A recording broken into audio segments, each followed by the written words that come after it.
안녕하세요 여러분, 미니민입니다. 드디어 2024년 청룡의 해가 밝았습니다. 올해 첫 영상에서는 캐나다 영주권에 대해서 이야기해보려고 하는데요. 저는 지난 2022년부터 셀프로 캐나다 영주권을 준비해 왔는데요. 이민 에이전시에 부탁해도 되지만 중요한 사안인 만큼 제가 직접 해야겠다는 생각이 들었습니다. 다양한 소스를 통해 얻은 정보로 준비한 결과 지난 1월 14일 드디어 영주권 신청의 마지막 단계인 Permanent Residence Confirmation 이메일을 이민청으로부터 받았습니다. 와! 몇 개월 뒤에는 영주권 카드를 드디어 실물로 받게 되었는데요.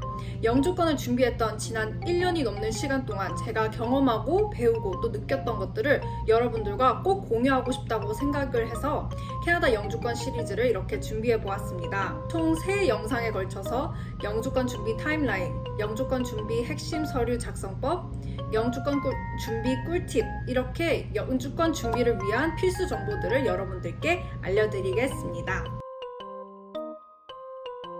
우선 캐나다 영주권이란 간단하게 캐나다에 제한 없이 거주하고 일하고 원하는 만큼 해외로 오갈 수 있는 권리를 가지게 되는 것을 의미합니다. 캐나다 시민권자와 거의 비슷한 서비스와 의료 혜택을 받을 수 있고 캐나다 법에 따라 보호를 받습니다. 캐나다 영주권자가 되는 방법은 정말 무궁무진한데 아래와 같은 방법으로 나눌 수 있습니다. 초청 이민, 경제 이민, 그리고 난민 이민이 가장 흔한 방법인데요. 이 중에 제가 속한 이민 전형은 바로 경제 이민입니다.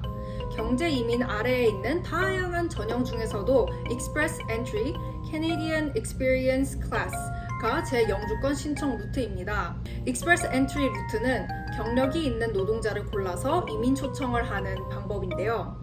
이 아래에는 또 3가지 다른 이민 프로그램이 있습니다. Canadian Experience Class, Federal Skilled Worker Program, Federal Skilled Trades Program, 이렇게 3가지가 있습니다. 그리고 Express Entry는 Comprehensive Rating System, CRS로 점수제입니다. 우선 자격 조건이 되는 사람들은 이민청에 Express Entry 프로필을 만들어서 등록한 뒤에 신청자의 경력, 나이, 영어 점수 등등 다양한 요건에 따라 점수를 매깁니다. 그리고 월 2회 열리는 추첨에서 커트라인 점수 이상의 이민자들을 초청합니다. 그리고 커트라인 점수는 추첨 때마다 변동합니다. 제가 속해 있는 CEC의 최소 자격 조건은 대략 이러합니다. 최근 3년 이내 최소 1년 정도 캐나다에서 일한 경력이 필요한데요. 단, 특정한 직군 NOC Tier 0, 1, 2, 3에서 일한 경우에만 경력이 인정됩니다. 그리고 Canadian Language Benchmark CLB 기준의 영어 성적을 획득해야 하는데요. 제가 속해 있는 NOC Tier 0, 1은 CLB 7을 받아야 되는데 이거는 IELTS General Test의 Listening, Reading, Writing, Speaking이 모두 6.0 이상이어야 합니다. 더 높은 점수를 받아야 초청을 받을 확률이 훨씬 높아지는 그런 점수 시스템입니다. 제가 CEC 전형으로 영주권 초청을 받았을 당시 스펙은 대략 이러합니다. 나이는 만 18세에서 29세 사이였고요. 캐나다 4년제 간호학과 졸업했고 캐나다 병원 수술실 근무 2년 차였고 Postgraduate Work Permit을 소지하고 있었습니다. 가족 중에는 영주권, 시민권자는 없었고요. 싱글이었고 그리고 IELTS 오버all 8.0이었습니다. 이렇게 간략하게 캐나다 영주권 시스템에 대한 설명을 드렸는데요. 이제 많은 분들이 궁금해하실 영주권 준비 과정 타임라인을 알려드리고자 합니다. 우선 2022년 12월 29일에 Express Entry 프로필 개설을 했고요. 2023년을 넘어가서는 1월에서 5월 사이에는 IELTS 공부하고 그리고 시험을 치렀습니다. 집에서 혼자 독학을 하였고요. 시험은 총 3회 정도 했습니다. 첫 번째 시험은 7.0이었고 오버롤 7.0이었고 그리고 이제 마지막 시험에서 오버롤 8.0으로 성적을 올렸습니다. 2023년 5월 8일에는 OINP Ontario Nominee Program에서 Interest Letter를 받았고요. 그리고 6월 18일에는 필요한 서류들을 모두 제출하였습니다. 이때 제출해야 하는 레터들이 꽤 많아서 서류들을 모으는데 꽤 애를 먹었던 기억이 납니다. 그리고 7월 6일에는 Express Entry Healthcare Occupation Invitation Round에서 드디어 초청을 받았습니다. 이때 당시 점수 커트라인은 460점이었고 제 점수는 468점이었습니다. 그리고 7월 13일 메디컬 익셈을 하러 갔고요. 총 가격은 200불 정도 하였습니다. 그때 2시간에서 3시간 정도 걸렸는데요. 저는 주말 오전 일찍 예약해서 다녀왔습니다. 8월 17일에는 제가 ONIP를 탈락했다는 연락을 받았습니다. 이때 당시에 커트라인과 점수가 얼마 차이 나지 않아서 조금 걱정이 되기 시작했던 시기였고요. 그리고 9월 4일에는 영주권 신청 서류를 모두 제출했습니다.